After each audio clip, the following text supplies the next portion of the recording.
ناظرین، آج کی اس صفحہ آن لائن میں میری تقریر کا عنوان ہے نبی اکرم محمد صلی اللہ علیہ وسلم سے محبت اور اس کے تقاضے۔ معزز ناظرین، اللہ رب العزت نے دنیا میں ایک سب سے بڑا احسان کیا ہے۔ اس احسان سے بڑا کوئی احسان اس دنیا میں ہو نہیں سکتا، نہ ایسا احسان ہوا ہے اور نہ قیامت تک ہوگا، اور وہ ہے محسن اعظم محمد صلی اللہ علیہ وسلم کی شکل میں۔ محمد صلی اللہ علیہ وسلم سے بڑا محسن اس دنیا میں کوئی نہیں، نہ تو کوئی آیا ہے نہ قیامت تک آئے گا۔ محسن اعظم سارے نبی اور رسول کے سردار ہیں، سارے نبیوں اور رسولوں کے امام ہیں، آپ خاتم الانبیاء والرسل ہیں۔ آپ کے ذریعے سے آپ نے انسان کو انسانیت سکھائی، جانور نما انسانوں کو انسان بنایا، گوشت کے لوتھڑے دل کو صاحب دل بنایا۔ ان سے بڑا احسان نہیں ہو سکتا۔ انہوں نے انسان کے اندر دل پر محنت کی، انسان کے دلوں پر محنت کر کے ان کو ایسا نمونہ بنایا کہ قیامت تک کے لیے کہہ دیا محمد الرسول اللہ والذین معه اشداء علی الکفار رحماء بینہم تراہم رکعا سجدا یبتغون فضلا من اللہ ورضوانا سیماہم فی وجوہہم من اثر السجود۔ محمد صلی اللہ علیہ وسلم سے محبت ساری محبتوں سے افضل ہونا چاہیے۔ اگر ہمارے اندر سب سے زیادہ محبت، والدین سے زیادہ محبت، بچوں اور بیویوں سے زیادہ محبت، گھر کے سارے افراد، سارے رشتہ داروں سے زیادہ محبت اگر نبی اکرم محمد صلی اللہ علیہ وسلم سے نہیں ہے تو ہم کامل ایمان والے نہیں ہو سکتے۔ اللہ کے نبی علیہ الصلاۃ والسلام نے ارشاد فرمایا لا یؤمن احدکم حتی اکون احب الیہ من والدہ وولدہ والناس اجمعین، کہ کوئی بھی آدمی کامل ایمان والا اس وقت تک نہیں ہو سکتا جب تک کہ میں یعنی نبی اکرم صلی اللہ علیہ وسلم اس کے والدین، اس کے بھائی، اس کے رشتہ داروں سے زیادہ محبوب نہ ہو جائیں۔ ایک صحابی نے قیامت کے بارے میں پوچھا، اے اللہ کے نبی بتائیے متی الساعۃ، قیامت کب آئے گی؟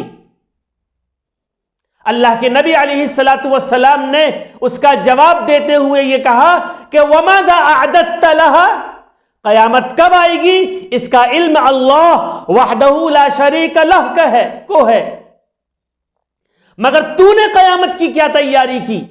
اس صحابی نے عرض کیا لا شیء الا انی احب اللہ ورسولہ، میرے پاس قیامت کی کوئی تیاری نہیں سوائے اس کے کہ مجھے اللہ اور اللہ کے رسول محمد صلی اللہ علیہ وسلم سے محبت ہے۔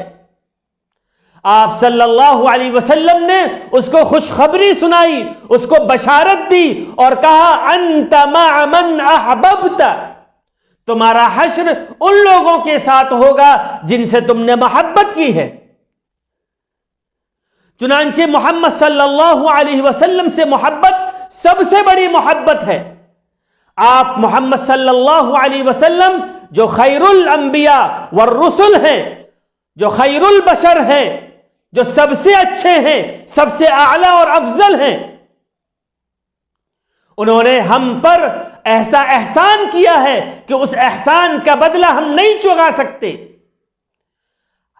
حضور صلی اللہ علیہ وسلم سے جو لوگ محبت کریں گے تو کل قیامت میں ان کا حشر انہی کے ساتھ ہوگا، اور وہ پیارے نبی محمد صلی اللہ علیہ وسلم کی جلوں میں ہوں گے، آپ کے قریب ہوں گے، آپ کے ساتھ ہوں گے۔ حضرت ابو بکر صدیق رضی اللہ تعالی عنہ کو محمد صلی اللہ علیہ وسلم سے بہت محبت تھی۔ ایسے تو سارے صحابہ اکرام کو اللہ کے نبی سے بہت محبت تھی، چھوٹے چھوٹے بچوں کو بھی اللہ کے نبی سے محبت تھی۔ حضرت ابو بکر صدیق رضی اللہ تعالی عنہ ہجرت کے موقع پر پیارے نبی صلی اللہ علیہ وسلم کے ساتھ مدینے کی طرف جا رہے تھے۔ سفر کے دوران سفر کبھی حضرت ابو بکر حضور کے آگے آگے چلنے لگتے اور کبھی پیچھے پیچھے چلنے لگتے۔ حضور صلی اللہ علیہ وسلم نے فرمایا یہ کیا بات ہے، کبھی آگے چلتے ہو کبھی پیچھے چلتے ہو؟ تو حضرت ابو بکر صدیق رضی اللہ تعالی عنہ نے عرض کیا اے اللہ کے نبی، جب مجھے یہ خدشہ ہوتا ہے کہ کوئی آگے سے آپ کو حملہ نہ کر دے تو میں آگے آگے چلنے لگتا ہوں، اور جب مجھے یہ اندیشہ ہوتا ہے کہ کہیں آپ کے پیچھے کوئی آپ کو حملہ نہ کر دے تو میں پیچھے پیچھے چلنے لگتا ہوں۔ میری چاہت، میری منشا یہ ہے کہ کوئی بھی تکلیف آپ کو نہ پہنچے، وہ تکلیف مجھ کو پہنچے۔ حضرت زید ابن حارثہ رضی اللہ تعالی عنہ چھوٹے سے صحابی ہیں۔ غنڈوں نے، موالیوں نے ان کو گرفتار کر لیا تھا، ڈاکوؤں نے ان کو گرفتار کر کے بیچ دیا تھا، اور وہ بکتے بکاتے کسی طرح سے محمد صلی اللہ علیہ وسلم کی خدمت میں پہنچ گئے اور آپ کے ساتھ رہنے لگے۔ جب والدین کو پتا چلا، والد اور چچا آئے پیارے نبی صلی اللہ علیہ وسلم کے پاس اور کہا کہ میں اپنے لڑکے کو لے جانا چاہتا ہوں، تم اجازت دے دو۔ اللہ کے نبی علیہ الصلوۃ والسلام نے فرمایا کہ اگر زید میرے پاس رہنے کو ترجیح دیتا ہے تو میں اس کو تم کو نہیں دوں گا، لیکن اگر وہ تمہارے ساتھ جانے کے لیے کہتا ہے تو میں اسے روکوں گا بھی نہیں۔ چنانچہ زید ابن حارثہ چھوٹے سے صحابی کو بلایا گیا اور ان کہا گیا کہ چلو، حضور صلی اللہ علیہ وسلم نے تم کو آزاد کر دیا ہے، تم کو اجازت دے دی ہے، چلو میرے ساتھ گھر۔ تو اس چھوٹے سے ننھے مننے سے صحابی نے، جن کو محبت تھی اللہ کے نبی سے،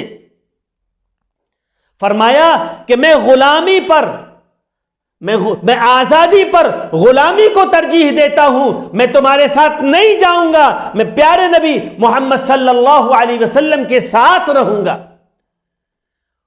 والد نے عرض کیا کہ بیٹے تم کیا کہہ رہے ہو، تم آزادی پر غلامی کو ترجیح دے رہے ہو؟